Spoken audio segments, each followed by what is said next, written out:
Hello everyone, আসসালামু আলাইকুম। আজকে বানাবো চকলেট চিপস বানানা ব্রেড। ফিউচার কেনু বানানা ব্রেডের এই রেসিপিটা শেয়ার করেছিল আর আমি ওই রেসিপিটাই ট্রাই করব। হাজার বছরের পুরনো ব্রেড সময়ের সাথে বিবর্তিত হয়ে গ্রিক, রোমান, ইজিপশিয়ান সভ্যতার দ্বারা ইনফ্লুয়েন্স হয়ে ইন্ডাস্ট্রিয়াল রেভলিউশনের পর আধুনিক কেকে রূপান্তরিত হয়েছে। সিম্পল কথায় বললে ব্রেড হলো কেকের ড্যাডি। এজন্যই হয়তো ব্যানানা ব্রেড দেখতে অনেকটা কেকের মতো। আমরা চিটাগনিয়ানদের নিয়ে একটা প্রেজুডিস প্রচলিত আছে, আমরা নাকি বলি ক লোয়াকারলা কেলা। এটা সম্পূর্ণ একটা ভুল ধারণা। আমরা কেলাকে কেলাই বলি, কলাকে আমরা কলাই বলি। রেসিপির জন্য প্রথমে 3টা কেলা কলাকে ম্যাশ করে নিব। অলওয়েজ পাকা ও নরম কলা নেওয়ার ট্রাই করবেন, যদিও আমারগুলো একটু কম পাকা ছিল। কলাগুলোকে একটা কাঁটা চামচ দিয়ে ম্যাশ করে নিব। এবার আমাদের লাগবে ব্রাউন বাটার। ব্রাউন বাটার বানানোর জন্য একটা প্যানে অ্যাড করব 100 গ্রামের মতো বাটার। লো টু মিডিয়াম হিটে বাটারগুলোকে প্রথমে গলিয়ে নিব। ব্রাউন বাটার আর ঘি কিন্তু সেম না। বলা যায় ব্রাউন বাটার হলো ঘিয়ের বিদেশি চাচাতো ভাই। যেই সব কালচার ঘিয়ের স্বাদ পায় নাই, ওরা ব্রাউন বাটার দিয়ে দুধের স্বাদ ঘোলে মেটায়। বাটার ফুললি মেল্ট হয়ে যাওয়ার পর দেখবেন এরকম একটা ফোম ক্রিয়েট হয়েছে। নাড়াতে থাকবো যাতে পুড়ে না যায়।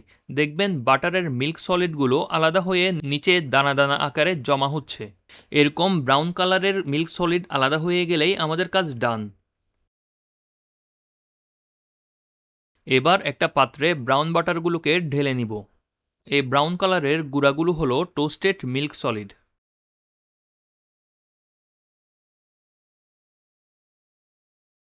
অ্যাড করব আগে থেকে ম্যাশ করে রাখা কলা, কেলা, ক কলা।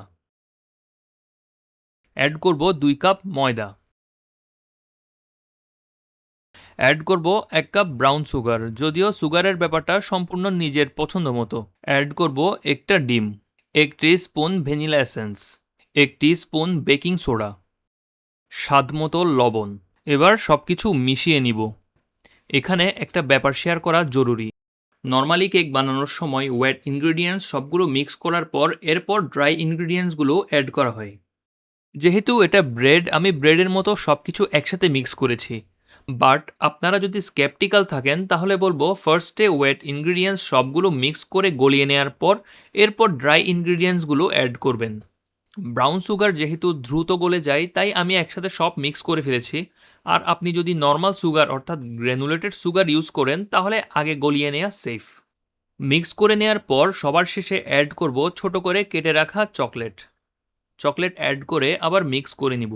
সত্য কথা হলো আমার কেকের চেয়ে কেকের ব্যাটার বেশি টেস্টি লাগে। সমাজ আমাকে অ্যাকসেপ্ট করবে না, তাই বলতে পারি না। এবার একটা মোল্ডে তেল ব্রাশ করে নিব। সামান্য তেল ব্রাশ করার জন্য একটা ব্রাশ আদোয়া করার প্রয়োজন ছিল বলে মনে করি নাই, তাই আঙ্গুল দিয়েই ব্রাশ করে নিলাম। বেক হওয়ার পর যাতে ব্রেডটা ইজিলি ডিমোল্ড করা যায়, তাই একটা বেকিং পেপার অ্যাড করে দিব।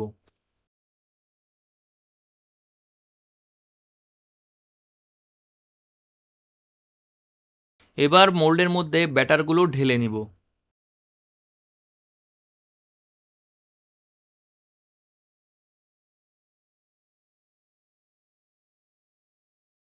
স্প্যাচুলা দিয়ে চারদিকে সেট করে দিব, যেহেতু নর্মাল ব্যাটারের চেয়ে এই ব্যাটারটি একটু থিক।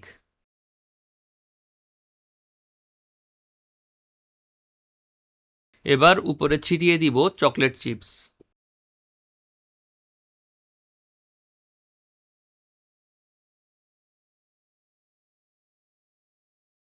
এই হলো বেক করার আগের অবস্থা। সমাজ মেনে নিলে আমি কাঁচাই ব্যাটার খেয়ে নিতাম। যেহেতু আমার ডাইজেস্টিভ সিস্টেম ব্যাটার হজম করতে পারবে না, আবার সমাজও আমাকে হজম করবে না, তাই প্রিহিটেড ওভেনে 180 ডিগ্রি সেলসিয়াস তাপমাত্রায় বেক করব 25 মিনিটের মতো। 25 মিনিট পর ওভেন থেকে বের করে মোল্ডের উপর কিছু একটা দিয়ে ঢেকে দিব।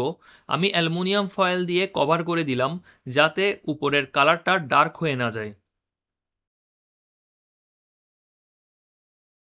এরপর আবার বেক করে নিব 25 মিনিটের মতো। টাইম কম বা বেশি লাগতে পারে। একটা টুথপিক ঢুকিয়ে যদি দেখেন টুথপিকের মধ্যে ব্যাটার লেগে নাই, তাহলে বুঝবেন বেকিং কমপ্লিট। এই হলো আমাদের ব্রেড ডিমোল্ড করার পূর্ববর্তী অবস্থা।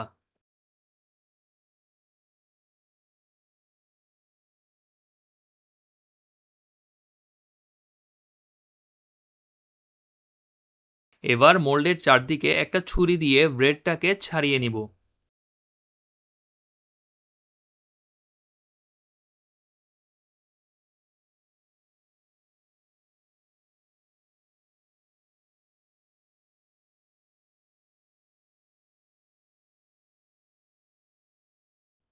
অ্যান্ড মোল্ড থেকে বের করে নিব।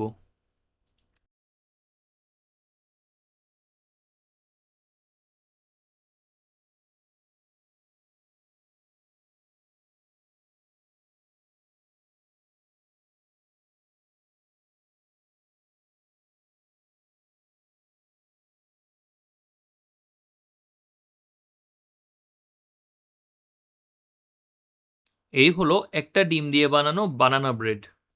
আমি চাইলে ইন্ট্রোতে বলতে পারতাম আজকে বানাবো মাত্র একটা ডিম দিয়ে ঘরে থাকা সব উপকরণ দিয়ে খুব সহজ বানানা ব্রেড, যা একবার খেলে আপনি আর কোনোদিন রেস্টুরেন্টে গিয়ে ব্রেড খাবেন না। যদিও বাংলাদেশের কয়টা রেস্টুরেন্টে কেক বা ব্রেড সেল করে আমি জানি না, বাট ভণ্ডামি করে কী লাভ। এই রেসিপিতে এক্সপেন্সিভ ইনগ্রিডিয়েন্টস হলো বাটার আর চকলেট। এমন না যে আমি ডিম একটা কম দিয়ে বাকি ইনগ্রিডিয়েন্টসগুলোও কম দিয়েছি। যাই হোক, একটু ঠান্ডা হওয়া পর্যন্ত ওয়েট করব। আমার ওই ধৈর্য নাই, আমি সামান্য ঠান্ডা হওয়া পর্যন্ত ওয়েট করেই কেটে ফেলেছি। ব্রেডটিকে কাটার সময় ছুরিটা বারবার মোবাইলের সাথে ধাক্কা খাচ্ছিল, ওই জন্যই কেকের সাইজগুলো সামান্য আঁকাবাঁকা হয়েছে।